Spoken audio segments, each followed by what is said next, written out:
Hello friends, welcome back to my channel. I hope you had a great weekend, but it's Motivation Monday today and I'm going to share something with you about patience.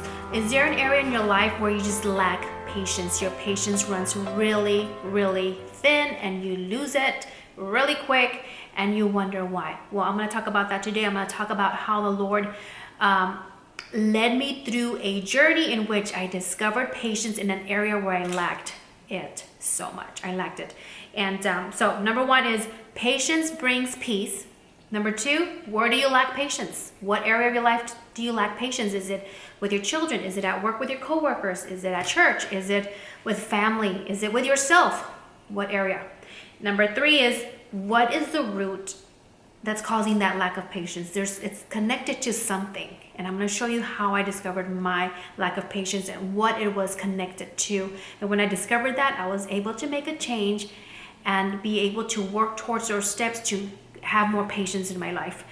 And number four, when you identify the root of your lack of patience, ask the Lord to guide you so that you can begin to bear that fruit of the Holy Spirit, which is patience. And then everything else comes with that. So the Lord brought me home from working a full-time job. And that's a different story that I won't get into so much, but I had to come home and homeschool my kids back in 2016.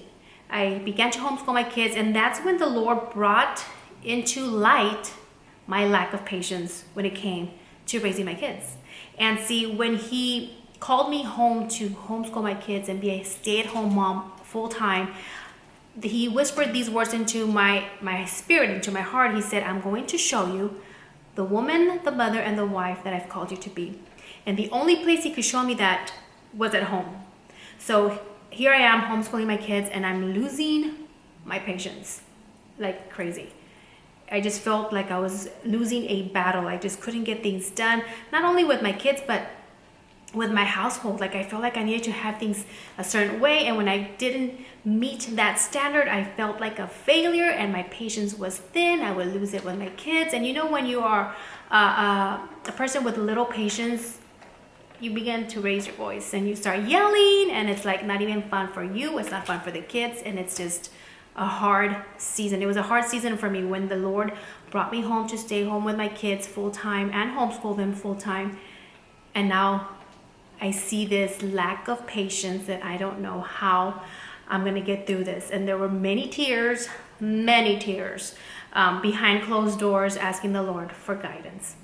So I had patience when it came to other people. I had patience with family, with friends, with coworkers when I used to work with my full-time job. But for some reason, I would lose it. I would lose it at home, when maybe even in public. I was a mom that would yell out from across the room, hey, sit down, stop running, type of things. And it wasn't like my kids were running crazy, but I had this thought in my head, and this is what I identified as the root for my lack of patience when it came to raising my kids. I put so much focus on what I thought other people thought about my kids. It's not like they came to me and told me what they thought or what they were thinking. I just assumed that they were thinking certain things about my kids and myself, about my parenting skills, that they weren't good enough. And so I put so much focus on that. So that's how I would react towards my kids when it came to being in public, and I wanted them to act perfectly. And they, their kids are children. They're gonna talk, they're gonna maybe run to the water fountain. The type of mom that I had become was, I would lose my patience. I was the yelling mom. And I felt discouraged. I felt like a failure, and I felt unqualified. I felt like everybody was putting their magnifying glass on me and my kids, and I felt like everything had to be perfect. And when things weren't perfect, I would lose my patience and I would yell, and it was just so much anxiety and stress and discouragement. And I just had to, I just didn't know what to do. So why did I feel like this? Again, I felt like others were looking at me. I felt that they were thinking things. I was more concerned about what I thought they thought, and that's why I would react the way I reacted. And that's why my patience was so low, because I wanted to live up to a standard that I thought other people thought about my kids.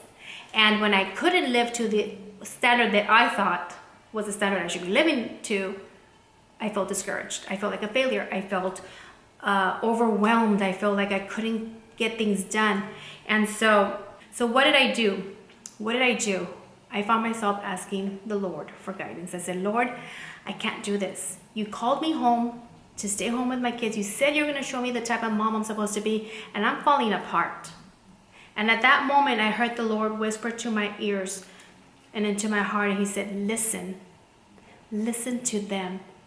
Listen to my kids. Stop listening to all these thoughts in my head that I had created out of nothing, and start listening to my kids. And I remember those words. I remember them echo in my head, and I just heard the word listen. Listen to my kids. So I began to listen. I needed to let go of all those thoughts that I had made up, all those standards that I had made up, and I needed to listen to my kids. So I listened. I listened to their conversations.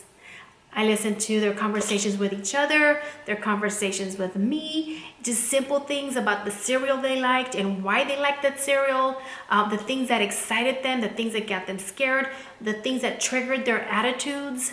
I listened to all of that. And I began to learn who my kids were. I began to see who they were as a person, the person that the Lord created them to be. I began to learn about them, about their character, about their personalities, the things that excited them. And the more I learned about them, the better mom I could be for them. Because now I understood why they would react certain ways and why they would get upset or why they would get sad. And I could understand that. I could listen. I would listen to them, and I put aside all those thoughts that I had made up in my head. And when I began to do that, patience began to grow, because I wasn't living to a standard that I had made up in my head, but I was living to serve my children, to make them happy, to be that mom that I knew I wanted to be, but I was being held back because I was trying to be the mom that I had created in my head that I was never called to be. So those were the results. The more I listened to my kids, the more I learned about them, the more they learned about me. And I'm going to tell you what happened just a few days ago that triggered me to talk about this today, because it reminded me of I was so impatient. I would lose my patience with my kids, but I became a better mom for them. And then those words that echoed in my heart 4 years ago when the Lord said, I'm going to teach you how to be the mom I called you to be. And so 4 years later, just a few weeks ago, I'm having a conversation with my girls, and I'm asking them, what do you all want to eat for lunch? And one wanted one thing and one wanted the other thing. And this is the type of conversation that I would never have held 4 years ago. It would have driven me nuts. And one wanted a grilled cheese sandwich.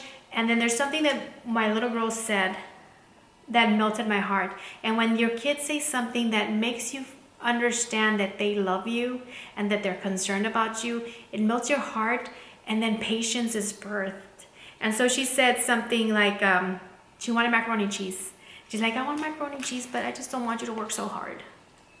And I said, macaroni and cheese is easy. I can make macaroni and cheese. I'll make you macaroni and cheese. Yeah, is that what you want? Okay, I'll make you macaroni and cheese. And I'm going downstairs, and it's just so this peace that I'm walking downstairs all happy, and my girl wants grilled cheese, and the other one wants mac and cheese, and my son wants tuna. And don't get me wrong, I don't do that all the time, but every now and then I'll make what they want. And it's a peaceful conversation, and it makes them happy. And for me, for my little one, my youngest one, to say, Mom, I just don't want you to work so hard, tells me that she's concerned about me, that she's learned about me, that she knows that I work hard, and she's concerned and she cares. And that just melted my heart, and it just filled me with so much joy and so much peace. And so that's what has peace brought. It has brought peace to me as a woman and as a mother and as a wife. And I thank God for guiding me through the Holy Spirit, because I had to ask him, Lord, I don't know what I'm doing. I'm falling apart. I can't keep this together. I feel like a failure, but I asked him to guide me, and the Holy Spirit took me by the hand and led me. And I've learned to have self-control. That's a major thing. Because in the very beginning, when you're trying to gain that patience in your heart, it takes a lot of self-control, because you're gonna want to lose it. because it's in our nature. But when the Holy Spirit takes over, you have the strength to have self-control. And you get the self-control when things get hard, when times get trying. You're able to have that self-discipline inside of you to just calm down and talk and listen. It takes a lot of patience to listen. And this allowed me to be gentle with my kids, to be kind and loving and faithful to them. And all this brought peace and joy. All this has brought peace and joy. It's been 4 years. We're going on our 5th year homeschooling. And we've come a long way. It was a process. It was a journey. But I want to remind you that all these things are the gifts of the Holy Spirit. And when you allow the Holy Spirit to come into your life and guide you, and you make every effort to take those steps needed to take to get you to the place that you desire to be, the Holy Spirit's there to strengthen you. And you receive all those fruits of the Spirit. You begin to bear the fruits of the Spirit. And those were, that I wanted to share that with you, that I was the mom that was so impatient, that would lose her patience. And when I discovered what was the root of it, I asked the Lord for guidance. And the Lord guided me through the Holy Spirit. And He told me to listen. It takes a lot of patience to listen to little kids, right? But I did it. And I had to take, so it took self-control, it took self-discipline. But when I used that self-discipline to bring patience into my heart for my children, everything else fell into place. I was able to be, like I said, that loving, gentle, kind mother. And it's just been such a peaceful ride since then. And don't get me wrong, there's times where I still have to raise my voice, but it's not because I've lost my patience. It's because, hey, kids are kids and they need to be disciplined, right, as you raise them. But it hasn't, I can't remember the last time I raised my voice due to impatience because I've lost my patience. And so I thank the Lord for that. So I ask you today, if you're going through a season right now where you see that there's an area that you're lacking patience, identify that area. Where do you feel like you lose it all the time? Like you just lose it. And you feel overwhelmed and you feel anxiety and you don't understand why. Focus, take a look at that area of your life and see where is it rooting from? What is causing that lack of patience? And when you identify that, ask the Lord for guidance through the Holy Spirit and make every effort to take steps forward to get you to a place that you desire to be, which is peace and joy in that area. You can do it. So I hope you like this Monday motivation. It's my testimony in that area of my life. Again, there's so many things that the Lord has taught me through being a stay-at-home mom, homeschooling mom, and I just wanted to share that with you. If you are struggling with patience in that area, in an area, identify it and ask yourself why, and ask the Lord for guidance. I hope you had a blessed Motivation Monday. Be blessed. Subscribe if you haven't already subscribed, and I'll see you on the next video. I don't know where to look. I don't know if I should look right here or right up here. I'm just gonna try to look over here, but I love these days because I get to share something about my blah, blah, blah, blah. I don't know what I'm saying. Can't talk today.